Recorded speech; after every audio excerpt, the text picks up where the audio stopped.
para undangan lainnya memasuki ruangan aula.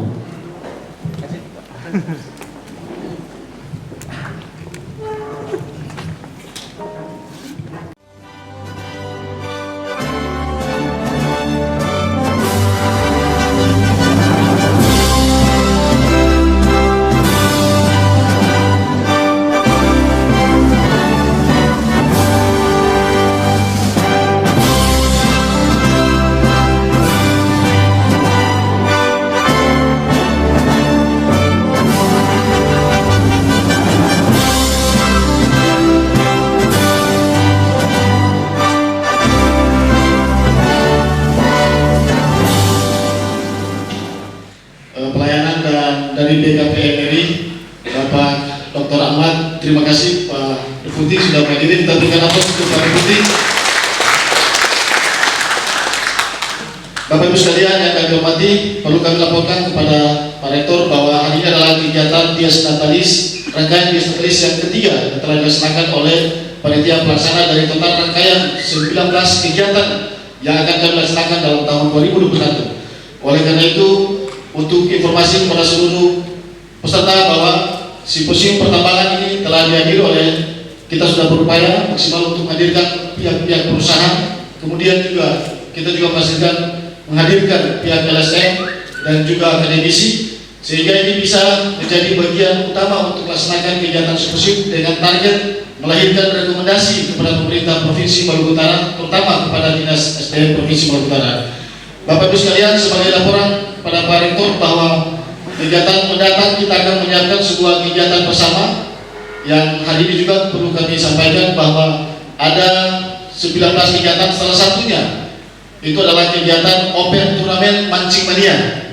Ini juga salah satu kegiatan Unhail untuk coba mendesain kegiatan bersama antara seluruh sivitas akademik dan seluruh masyarakat Maluku Utara yang terlibat dalam kegiatan pembangunan di Maluku Utara untuk terlibat aktif dalam rangka mensukseskan Open Turnamen Mancing Mania. Jadi Pak Dr. Haji Wahida sebagai alumni juga bisa menikmati, kami berharap. Tetapi ini karena kegiatannya berbasis pada sistem pendaftaran, mungkin kami akan hari ini juga setelah Pak Rektor menyampaikan sambutan, hari ini juga kita akan start untuk membuka layanan pendaftaran online pada seluruh masyarakat yang ada di Maluku Utara untuk terlibat dalam kegiatan Open Turnamen Mancing Mania yang akan dilaksanakan di salah satu kabupaten, yaitu di Kabupaten Halmahera Selatan di perairan Kaiwah.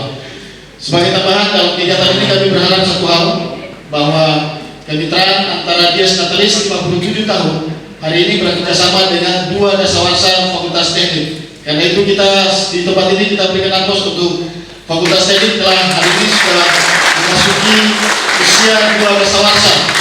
Karena itu kegiatan ini terlaksana atas kerjasama antara kami Panitia Dies Unhail dan juga dua dasawarsa di Fakultas Teknik. Karena itu Pak Ibu Dekan, terima kasih Dekan Teknik Bu Lita sudah mensupport panitia untuk melaksanakan kegiatan pada hari ini. Saya kira itu laporan kami dan kami berharap Pak Rektor Universitas Hairul nanti dapat memberikan sambutan dan juga termasuk Pak Gubernur memberi sambutan sekaligus membuka acara. Bismillahirrahmanirrahim. Wassalamualaikum warahmatullahi wabarakatuh. Ternyata setelah kita diskusi tadi, Pak Ahmad Idrus ini adalah orang Maluku Utara dan saat ini menjadi deputi di Jakarta. Kemudian cerita ternyata orang tuanya masih ada di Kalimantan. Ya, perjalanan Halmahera juga panjang. Beliau setelah SMA terus kemudian lulus, ada kapal masuk, langsung naik kapal, ternyata kapal itu bawanya ke Papua. Kayak gitu, bukan bawa ke Jakarta, nanti sekarang baru ke Jakarta. Dulu merantau bawanya ke Papua, jadi beliau dulu di Papua dan kemudian hari ini di Jakarta. Terima kasih Pak Dr. Ahmad yang telah hadir di kampus Universitas Hairul. Puji syukur kita panjatkan kehadirat Allah Subhanahu wa Ta'ala atas rahmat kesempatan kesehatan yang diberikan sehingga pada hari ini kita dapat mengikuti rangkaian kegiatan Dies Natalis Universitas Hairul yang ke-57. Sekedar informasi kepada Bapak Ibu sekalian bahwa 57 tahun perjalanan Universitas Hairul itu penuh dengan dinamika. Ada suatu waktu sempat akan ditutup, bahkan sudah ditutup dan kemudian yang dalam tanda kutip menyelamatkan pada saat itu adalah almarhum Profesor Dr. Bahrudin Moffat. Beliau adalah salah satu pendiri dari Universitas Khairul ketika beliau menjadi kecep jari di kota Ternate.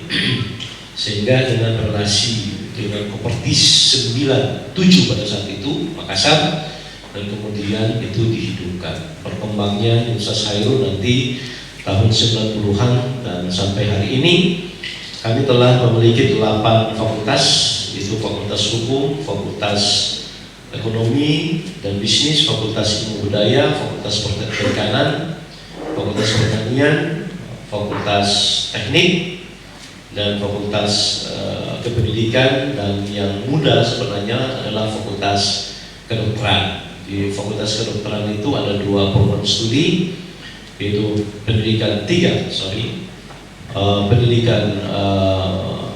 dokter, profesi dokter, dan program studi farmasi yang saat ini. Total mahasiswa aktif kami pada semester ke-6 tahun ini itu 11 ribuan ya, yang telah mendaftar, dan guru besar kami baru 6. Sementara doktor saat ini sebanyak 165 orang.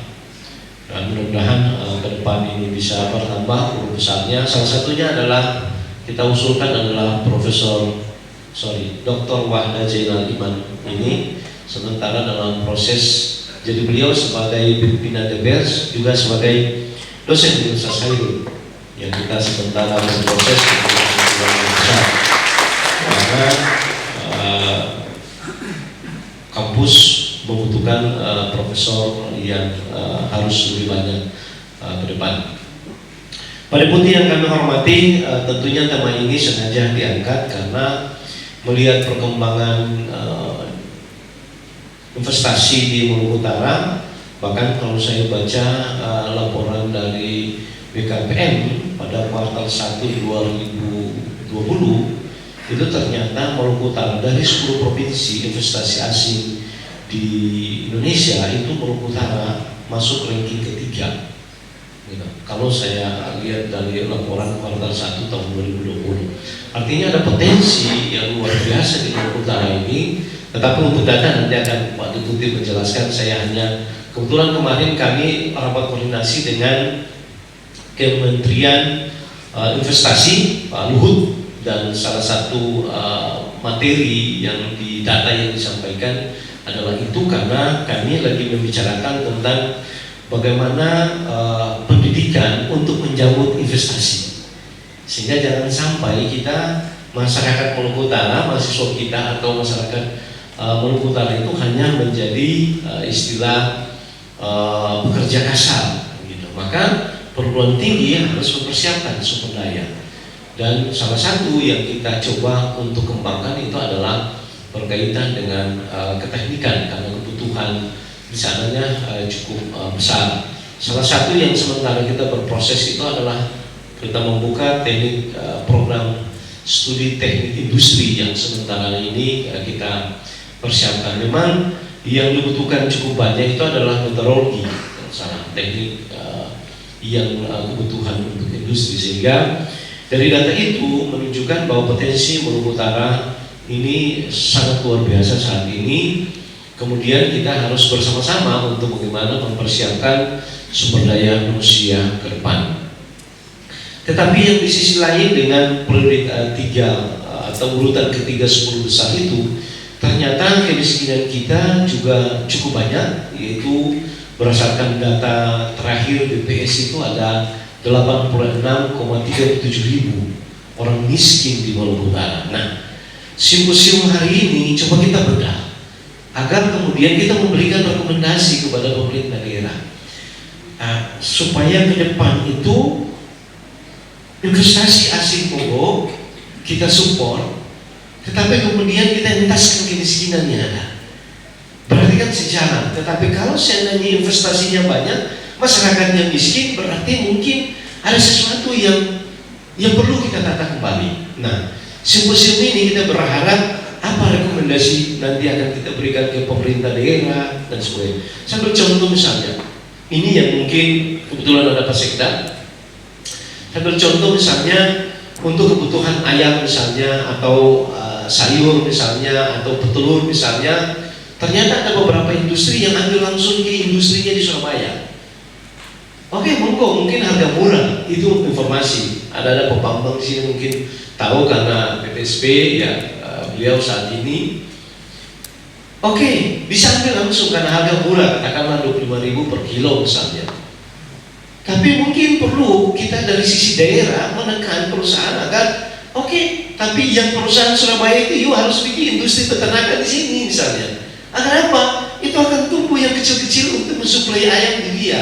Mungkin yang kecil tidak bisa langsung ke perusahaan, tetapi yang kecil itu bisa mensuplai kepada industri yang besar untuk ayam itu, sehingga UKM kita bisa naik, masyarakat kita peternak juga dapat, dan semua dapat.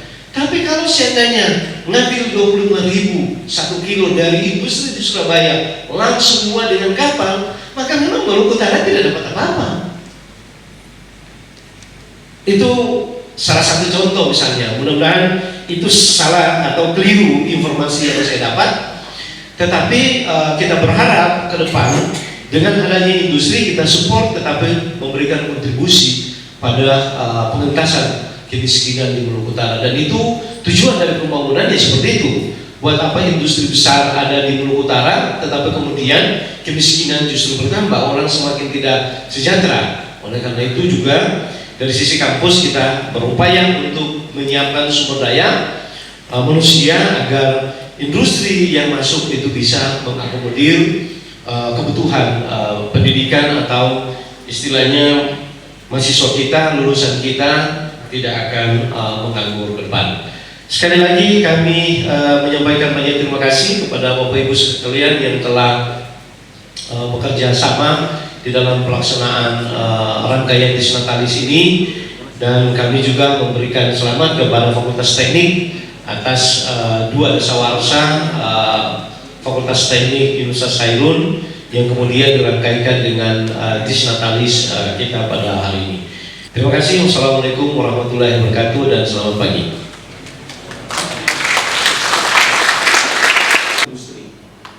Dengan menghargai itu sebagai 20 SKS.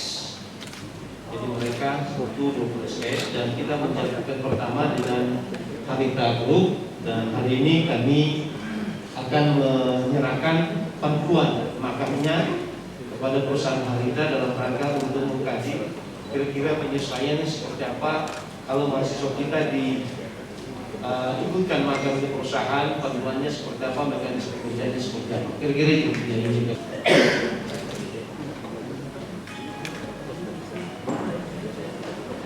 Izin 1, 2, 3.